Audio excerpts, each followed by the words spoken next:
అదే గతంలో ఇక్కడ ఉండేది. అడవి దున్న అనేది గతంలో ఎప్పటి నుంచో నల్లమల అటవీ ప్రాంతంలో ఉంది. మన records, forest department working plans, management plans వీటిని చూసినప్పుడు దాని రికార్డ్స్ అయితే ఉన్నాయి. కాకపోతే కొన్ని అనుకోని కారణాల వల్ల అది అంతరించిపోయింది. అంటే మన అగ్రికల్చర్, హ్యాబిటేట్ డిస్ట్రక్షన్ ఇలాంటి వాటి వల్ల, అలాగే కొంత హంటింగ్ వరకు కూడా ఉండొచ్చు. అందువల్ల అవి అంతరించిపోయింది. గత 30-40 సంవత్సరాల్లో మేము కూడా ఎప్పుడు కూడా చూసిన దాఖలాలు అయితే లేవు. రీసెంట్గా ఈ వేసవి కాలంలో మనకి ఇది మన నల్లమల్ల ప్రాంతమైనటువంటి ఆత్మకూరు అలాగే వెలుగోడు, బైర్లూటి ఈ ప్రాంతాల్లో మనకి లోపల అటవీ ప్రాంతంలో కనిపించింది. సో కనిపించిన తర్వాత ప్రత్యేకంగా దాని మీద పూర్తిగా దాని యొక్క మూమెంట్ ఎట్లా ఉంటుంది ఇదంతా కూడా పర్యవేక్షణ అనేది చేస్తున్నాము. మన ఫ్రంట్ లైన్ స్టాఫ్ వీళ్ళందరి ద్వారా కెమెరా ట్రాపింగ్ అంటే కంటిన్యూస్ పెట్రోలింగ్ వీళ్ళందరి ద్వారా దాన్ని మానిటరింగ్ అయితే చేస్తున్నాము. సో ఒకే ఒక్క ఇండివిజువల్ మనకి ఈ ప్రాంతంకి రావడం జరిగింది. మనకి ఆంధ్రప్రదేశ్లో ఇప్పుడు ప్రస్తుతం అయితే ఇది ఉత్తరాంధ్ర ప్రాంతమైనటువంటి పాడేరు, పాపికొండ నేషనల్ పార్కు ఈ ప్రాంతాల్లో అయితే ఉంది. మనకి ఆంధ్రప్రదేశ్లో కాకుండా మన పక్కన ఉన్నటువంటి కర్ణాటక, తెలంగాణ, అలాగే ఛత్తీస్గఢ్ ఈ ప్రాంతాల్లో కూడా మనకి అడవి దున్న, మనకి ఇండియన్ గౌర్ అని చెప్పేసి అంటాము. ఇది మనకి ఈ ప్రాంతాల్లో కనిపిస్తుంది. ఈ పరిసర ప్రాంతాల్లో ఎక్కడి నుంచి అన్నా ఇది కొత్త దారి తప్పిపోయి మన వైపులా సంచరిస్తూ రావడం జరిగింది. అలాగే మనకి ఏంటంటే that is one good indication. ఏంటంటే ఈ విధంగా కొత్త గతంలో ఉన్నటువంటివి మళ్ళీ ఈ ప్రాంతానికి రావడం అనేది అది ఏదైనా కావచ్చు. ఇది మనకి మెగా హెర్బివోర్ కింద మనం చెప్పుకోవడం జరుగుతుంది. అంటే మనకి ఇక్కడ ప్రస్తుతం అడవిలో ఉన్నటువంటివన్నీ కూడా హెర్బివోర్స్, శాకాహార జంతువులను చూసినట్లయితే కనుక అవన్నీ కూడా చుక్కల దుప్పులు, లేకపోతే సాంబారు, చౌసింగ ఇవన్నీ కూడా చిన్న సైజులో ఉంటాయి. ఈ అడవి దున్న అనేది ఇంచుమించు 1 టన్ను పైనే ఉంటుంది మనకి బరువు. అది మెగా హెర్బివోర్ అని చెప్పేసి దీన్ని అంటాము. అలాగే మెగా హెర్బివోర్ జాతుల్లో ఇంకా మనకి ఖడ్గమృగం, ఏనుగులు ఇలాంటివన్నీ కూడా మెగా హెర్బివోర్స్. ఇక్కడ దీని పరిస్థితి చూసినట్లయితే కనుక ఇండియన్ గౌర్ అనే దీనికి పుష్కలైనటువంటి ఆహారం అనేది ఇక్కడ ఉంది. అంటే దానికి కావాల్సినటువంటి గ్రాస్, గడ్డి జాతులు కానీ అలాగే చెట్ల జాతులు కానీ వీటిలన్నీ లేక ష్రబ్స్ ఇవన్నీ కూడా దానికి పుష్కలమైన ఆహారం ఉంది.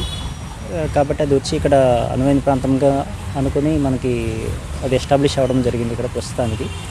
సో అలాగే మనము దీనికి ముందుగానే యాక్చువల్గా మనకి ఈ రికార్డులన్నీ పరిశీలించి మనము ఎన్ఎస్టీఆర్ యాజమాన్యము ఇక్కడికి కొన్ని అడవి దున్నలని రీఇంట్రడ్యూస్ చేయడానికి ప్రపోజల్ అనేది గవర్నమెంట్కి పంపించడం జరిగింది. గవర్నమెంట్ పరిధిలో ఉంది ప్రస్తుతానికి. ఒక పర్మిషన్ రాగానే మనము వాటిని ఇక్కడ ఇంట్రడ్యూస్ చేయడం జరుగుతుంది. 2-3 నెలల్లో చేయడానికి అవకాశం ఉంటుంది. ఇంకా కొన్ని అడవి దున్నలు ఇక్కడికి తెచ్చే అవకాశం ఉంది. ఇది మొత్తం మీద ఈ అడవి దున్నలు ఇది మొత్తం టైగర్ రిజర్వ్ కదా సార్?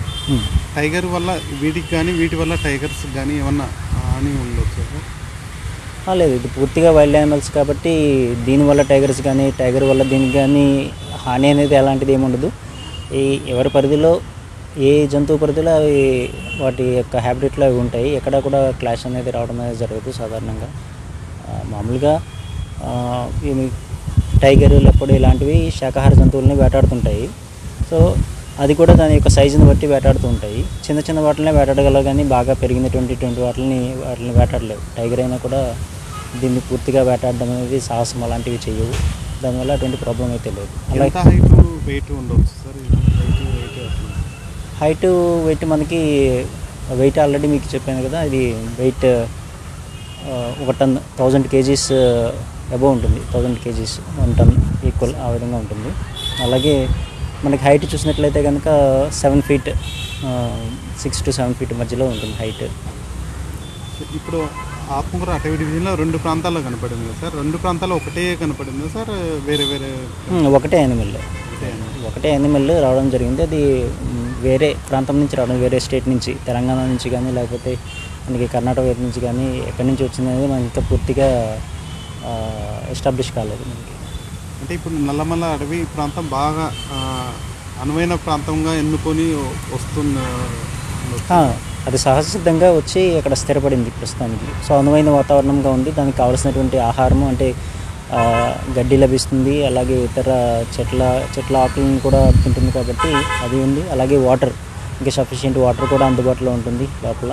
సో అవన్నీ చూసుకొని అంటే మనకి బయట ప్రాంతంలో ఇది సంచరించలేదు, అంత ప్రొటెక్షన్ ఉంటుంది. అడవిలో అంటే దీనికి సంరక్షణ ఉంటుంది కాబట్టి అది ఒక అడవిలోంచి బయటకు వచ్చినా కూడా బయట ఉండలేదు, ఇంకొక అడవిలోకి రావాలి. అలాగా ఒక ప్రాంతం నుంచి బయటకు వచ్చిన తర్వాత ఈ ప్రాంతంలో ఇక్కడ నల్లమల అడవి ప్రాంతంలో లోపలికి వచ్చిన తర్వాత అది సెక్యూర్డ్గా ఫీల్ అయ్యి ప్రస్తుతానికి ఇక్కడ ఉండడం జరుగుతుంది. మళ్ళీ ఎన్ని అడవిదున్నలు మీరు ఇక్కడికి ఎస్టాబ్లిష్ చేసుకోవచ్చు? సో ఎన్ని అనేది ఇంకా నిర్ధారణ కాలేదు.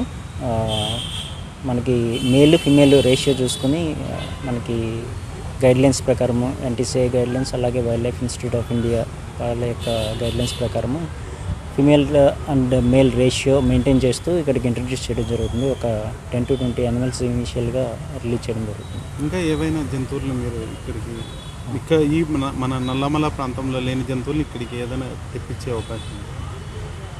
నల్లమల్లలో లేనివంటే ఈ ఏనుగులను కూడా క్యాంప్ ఎలిఫెంట్స్ కింద తీసుకురావడం జరుగుతుంది ఫర్ ద ప్రొటెక్షన్ పర్పస్ కోసము.